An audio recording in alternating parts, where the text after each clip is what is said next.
Hey guys, welcome to No Filters, Just Freedom, the show for people who are ready to stop shrinking, start rising, and live with unapologetic audacity.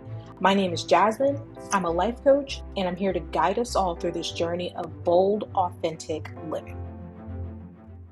Hello, and welcome back to No Filters. I'm Jasmine, and I just need you to know that I am currently running off of 70% caffeine, 20% willpower, and 10% hope I can actually get this and a few other things done during my kids' nap time. Pray for me. But raise your hand. How many of you ever scroll through social media, see someone posting about their 5 a.m. workout, their side hustle, and their perfect crumb-free children and thought, I need a nap just looking at this? Seriously though, I want you to think about the last time someone asked you, how are you? And what was your answer? If you're like most of us, it was probably some version of busy, swamped, crazy at work. We live in a world that worships the grind, and we wear our busyness like a badge of honor. It's because it become a symbol of our importance, our productivity, our value. I've said it before, hustle culture has convinced us if we're not productive every second of the day, we're failing.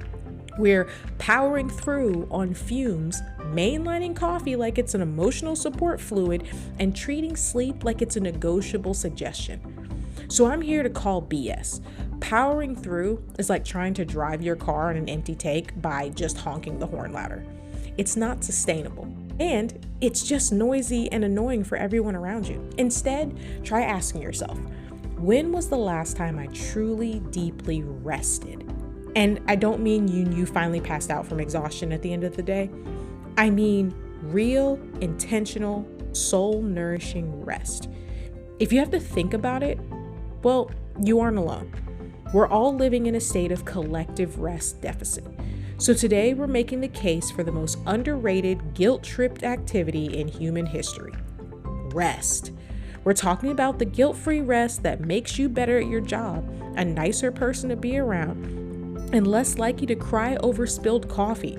We're going to make the radical argument: rest is not laziness. Okay? Rest is not laziness. It's not a luxury. It's a biological, necessary, and competitive advantage. You need rest. Rest isn't lazy, it's the secret ingredient to actually enjoying your life. So the first thing we're gonna do today is explore why sleep isn't just enough. You think you're resting because you slept for 6 or 7 hours, but you still woke up feeling tired, irritable, and drained. So what's going on? Well, sleep is just the tip of the iceberg, which is an iceberg made up of more profound rest. So we're going to talk through 7 types of rest you're probably ignoring. Think about it like the perfect meal or menu that you're going through. The first step, or the first type of rest, is the physical rest. This is like an appetizer, okay? It's the most obvious one, but it's the most important to know it's both passive and active, okay? Physical rest is passive and active. We all are aware of the passive physical rest. It's napping. It's just, chilling out. I got in my bed. I just, got my favorite blanket and I laid there. But active physical rest is doing activities that improve physical circulation and flexibility. We're talking about yoga, stretching. This is where I say it's okay to go pay for a massage, okay? You're relaxing your body. You're opening up your muscles. You're giving your body an opportunity to open up and relax. Okay? It's strategic lounging, okay? Sometimes you need to just lay in an optimal position. Don't lay in an uncomfortable position on the couch if you're trying to just veg out, okay? Spread out, make yourself comfortable. Maybe raise your legs a little bit to get some circulation going, all right? The body isn't meant to be crouched over a laptop all day. Okay, straighten your spine, walk around, do something that is helpful for you to get the circulation going. All right? It's really easy for us to get caught up in our technology that we forget that our bodies just need fresh air and movement. Okay? If your body is feeling heavy and achy, you probably need physical rest. Then the second type is mental rest. This is like the super salad part of your meal, okay? This is for the overthinkers, planners, and the people whose brains won't shut off, okay? Mental rest is a big deal for you. Our minds are like internet browsers with too many tabs open. And anyone that knows what happens when you have too many tabs open, computer starts slowing down, starts lagging in different areas, things don't want to refresh as much, okay? So you got to take a break before your brain starts showing the blue screen of death. Because we then all know when your computer shows that, you have no idea what's saved. You have no idea if your hard drive's going to be okay. Like, everything freaks out. That's what your brain is like. And then you have a bigger freak out because maybe there was something you were supposed to remember, or maybe there was something you were supposed to put in energy for, or maybe there are all these things that you were supposed to be doing and you forgot because your brain just clocked out. Because that's what it is. It's just, you have too much going on and you need to rest your mind. Just the way we do physical, mental is just as important. Your brain is an organ just like everything else, and it needs mental rest. So try to do a single, simple, mindless task, okay? Wash one dish and walk away. Fold one towel and keep it pushing. Do something that's the cognitive equivalent of eating a plain cracker, okay? It cleanses the palate and it resets you. Just do one small thing. Turn your brain off for 5 to 10 minutes. The next thing is like the main course. It's sensory rest. This is huge. It's the most important because it's the most fulfilling, it's the most sustaining, and it's the one that most of us forget about. This is the substantial part of resting. Look, your eyes are tired, your ears are tired, your nose and your mouth are tired, okay? Our senses are being screamed at all day. And sensory overload is exhausting. Your eyes are tired from looking at a computer. Your ears are tired from having to listen to things. Your hand is tired because you're writing all these notes or you're typing all these notes out. You're just so much happening in life. There's so many things happening right now around us. Our senses are overloaded. And you want to create a space where they just don't have to work as hard. Okay, this is the void. This rest is the void. It creates moments of quiet. So to create that void, close your eyes. Turn off notifications so you don't hear your phone or your computer ping. Go for a walk without headphones. That was a huge thing for me. I always have my headphones in. I am quick to put my headphones in a heartbeat for multiple reasons. But I will have music playing, or I'll have a podcast playing, or I have something going on in the background. And my ears aren't getting a rest. And then I took a walk one day and I forgot my headphones. And I was like, this is the most amazingly freeing thing I think I have done in a very long time. Because sure, I could hear nature, but nature isn't as chatty as whatever I have permanently going in my head. It was really encouraging. So I shut down my ears for a moment, and it was really helpful to rest my body. Think about it as a spa day for your nervous system. Okay? They just need a break.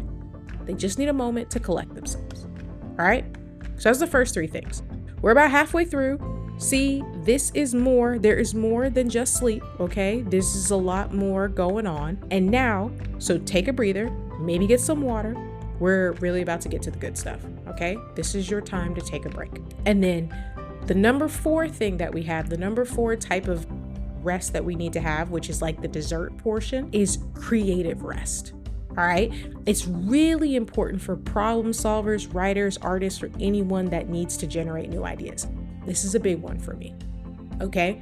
I got a lot of things I'm juggling in the air. I'm also dealing with my kid, and anyone that's raising a toddler knows you have to be super inventive with them as well as whatever else is going on in your life. So what you want to do is consume art without the pressure to produce it.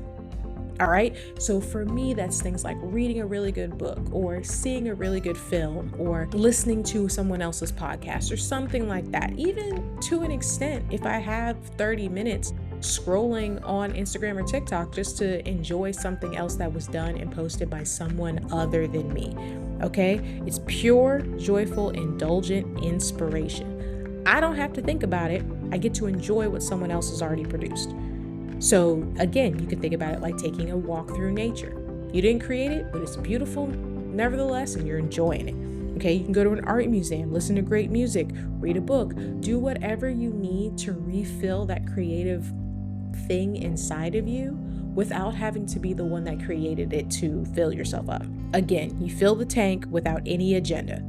Okay, you're not slacking, you're in pre-production. Okay, you're building up things so that you have enough, you're filling your cup up so you have something to pour. All right. And then the next three things are going to be considered what we would consider digestive time. It's how your body is handling everything that you just consumed. Okay. So the one of the most important things, the type of rest that you need, is just how your body digests the creativity, the physical, the sensory, all those things, is emotional rest. Okay. This is like the after dinner drink that settles your stomach. It's about authenticity and not people pleasing. Okay. So emotionally, you have to learn to not perform. Okay. I'm not doing this for you. I'm doing this for me. I'm not living this life for other people. I'm living it for what's best for me. Don't say yes when you mean no. I know that sounds complicated. I know that sounds overwhelming, but if you can't handle it, if you don't want to do it, then don't do it. Because all you're doing is siphoning your energy. That's where people become vampires and start stealing from you and stealing from what you already don't have. Stop saying I'm fine when you're not. If someone actually asks you how you're doing, go ahead and assume they actually want to know the answer and tell them, hey, today is not a good day.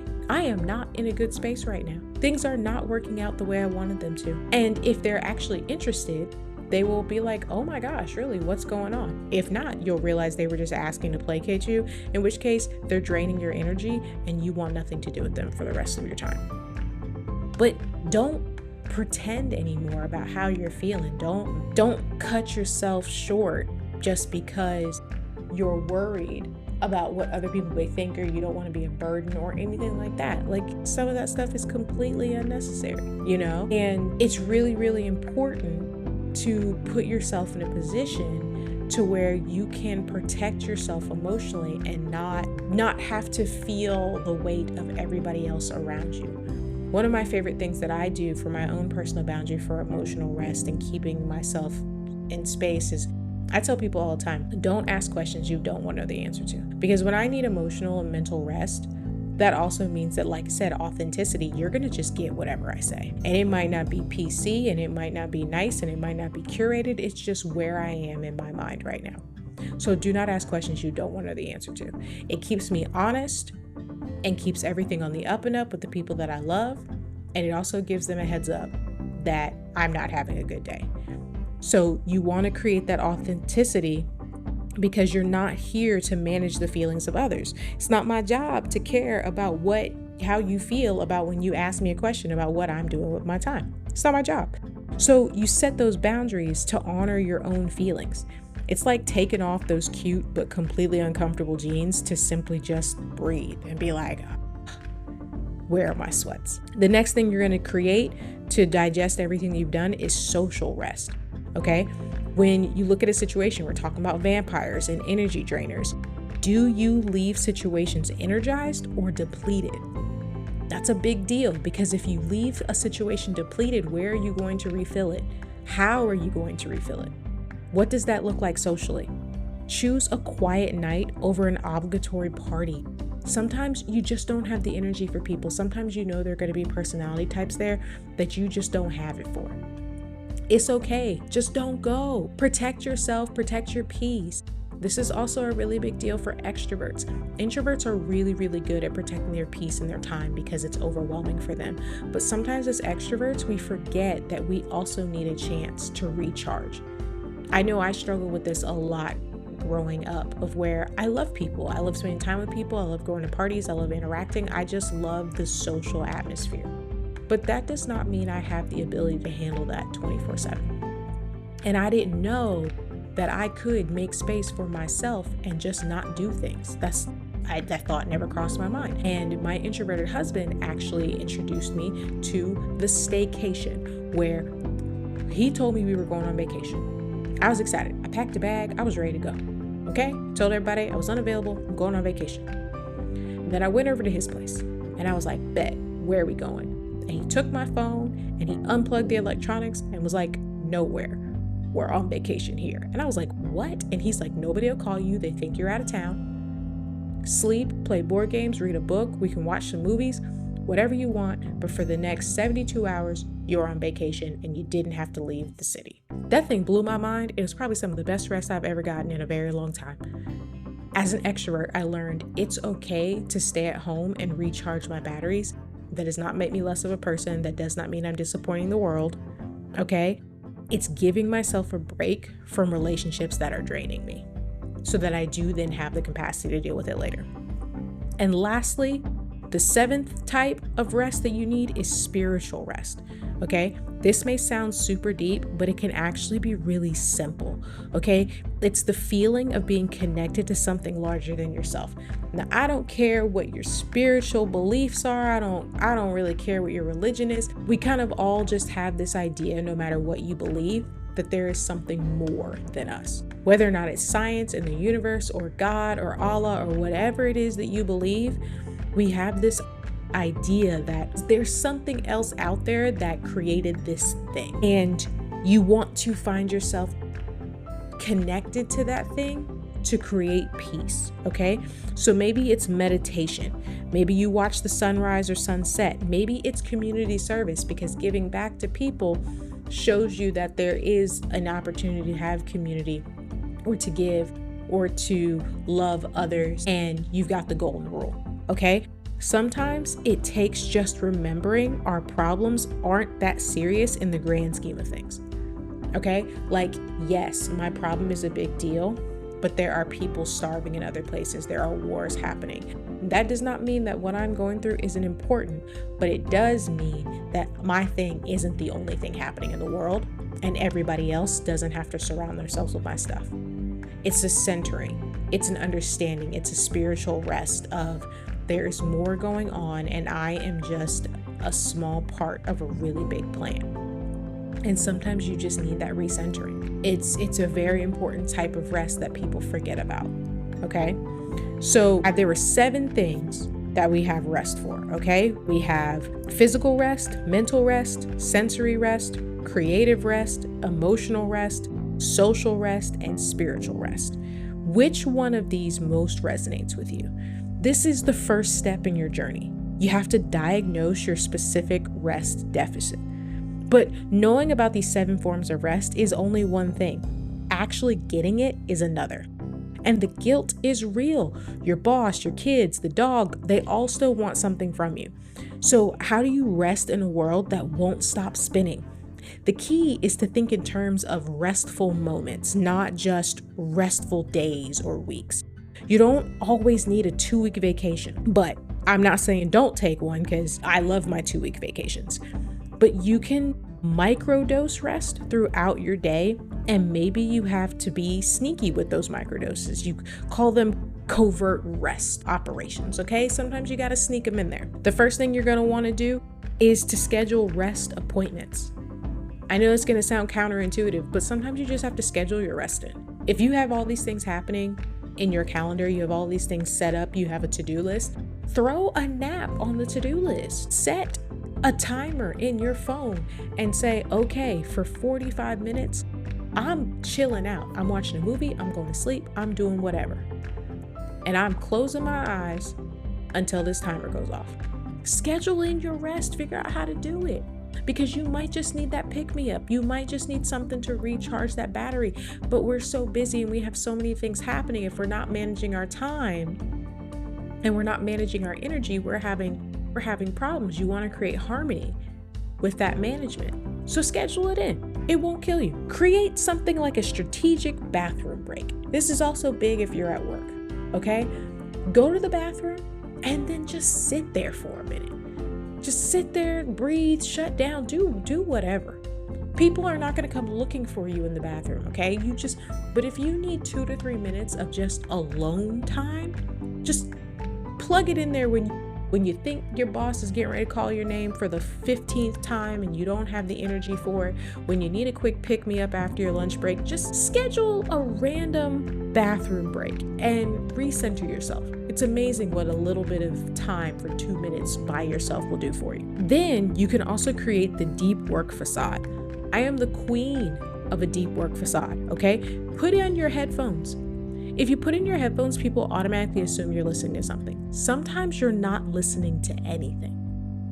There is a high probability when I'm out in public, I'm not really listening to anything. I just don't want you to talk to me. And people don't when they think that you're busy or doing something else. You'd be amazed at what your headphones can do for you while you're at work or doing their stuff. Your coworker is not going to come bother you, because they're going to think that you're doing something big and important.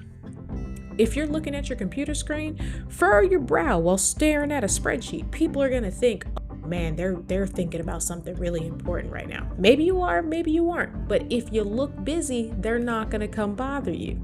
Okay? You see what I'm saying? You create this boundary line where it's like, I just need a moment to myself. But if they look like they're intruding on a moment, people are less likely to come bother you, okay? It tricks other people into giving you the space that you need, even if it's just for 5 minutes. Then schedule your do not disturb time. Come up with a plan and be like, every day, Monday through Friday, my phone is going on do not disturb 7 p.m. At 7 p.m., I'm done. No more notifications, no more phone calls, no more emails, nothing. 7 p.m. Schedule it in, stick to it. You'd be amazed at what happens with your rest when your brain can shut down, when you're not always, in work mode and planning mode. Schedule some do not disturb time. And also schedule some do not disturb time with people. Okay, sometimes you need a Saturday afternoon where you're doing nothing. Leave me alone. I just want to have some me time. Okay, that's a big thing. Also, you can create restful transition time. Okay, maybe you create a mindful commute. Maybe once a week when you're driving to work or coming home from work, nothing on the radio, nothing to sound, you just driving and thinking. And whether or not that's something just unwinding from the day or whatever it is that you use to just be mindful about a situation, noticing your surroundings, paying attention to nature, X, Y, and Z. But you're not distracted by anything else happening, okay? You're just restful. Take a break after you finish a big task. I'm big on that. When I get done recording a podcast, when I get done doing a bunch of TikTok videos, when I get done writing a blog post, I will get up, take a break, do something fun, anything. Okay, just because I'm proud of myself for finishing and I'm good. I'm good with where I'm at. I'm tired. It's over. It is what it is. And think about these things also when you get home from work. Take a mental break. I know it's really big that I try to get my husband to do all the time. He works 24-hour shifts. So when he comes home, he needs to decompress for a minute. Then he can get back to doing whatever else he needs to do, but he needs to decompress for a minute. And then finally, you want to embrace the micro rest. So you do, again, these small bursts of moments, okay? So if you need a mental micro rest, maybe stare out the window and count the clouds. I don't know, something that shuts your brain off for 90 seconds. Or do some sensory things where you close your eyes, you take 3 deep breaths, you turn the music off, you do something that shuts down and gives a hard reset to your senses. If it's physical, dramatically and over-the-top stretch, open up your muscles, spread out, let your bones shift, just get up and walk, okay? We're gonna redefine productivity. A well-rested works faster, thinks clearer, and makes fewer mistakes. I know it's not something that we think of, but when you're actually in the best functionality of yourself, you get more done, rather than being a sluggish 50%. The goal is to find these little pockets of peace throughout the day. We're not checking out for hours. We're just taking a few seconds to come up for air so we don't drown in our to-do list. We need to trick our productivity-obsessed brain into understanding that these small acts of rest actually make us more efficient. All right, so we've identified the problem, we've looked at our menu of rest types, and we've learned some helpful tactics to overcome the guilt-ridden myth that rest is laziness. Now we have our last practical mission. And it actually requires the least amount of energy. For the next week, Focus on just one of the 7 types of rest we discussed, and then address it. If you pick mental rest, try staring off into space for 5 minutes. Sensory, spend the first 10 minutes or last 10 minutes of your day without screen time. If you pick emotional rest, try really, really hard to say no to something you don't want to do, but it might make you feel guilty saying yes to. Say no to it anyway. That's it. One small thing. You're not aiming for a full-scale overhaul just to put some air in your deflated tires. The goal isn't to achieve perfection and the perfect style of rest in all 7 categories, but to become more aware and intentional and add more moments of restorative peace in your life. Rest isn't lazy, and it's not the opposite of work. It's about being smart. It's the silence between the noise of life. You're a human being, not a machine. But even still, machines need to be shut down for maintenance every once in a while. So give yourself permission. Permission to rest. Permission to pause. Permission to prioritize your well-being without guilt.